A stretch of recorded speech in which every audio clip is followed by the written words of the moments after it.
কি করেছে না চারটা স্থানে স্থান দিবেন বললে ঠিক করলেন। কেন না মনে মনে করলেন যে কে তো ভালো জায়গাতে স্থান দেওয়া যাবে না, যেমন তেমন জায়গাতে স্থান দেওয়া যাবে না, দেখে দেখে যেগুলো খারাপ স্থান সেখানে ঠাঁই দিতে হবে, তাহলে আমার প্রজারা সেই জায়গাতে চলে যেতে পারে।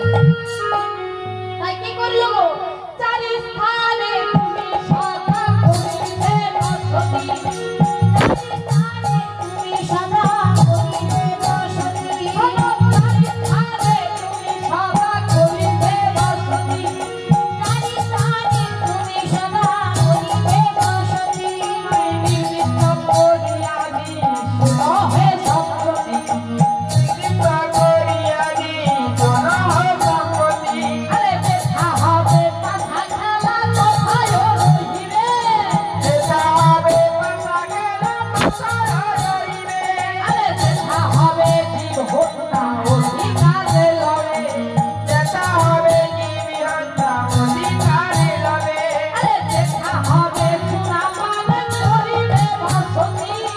Yes,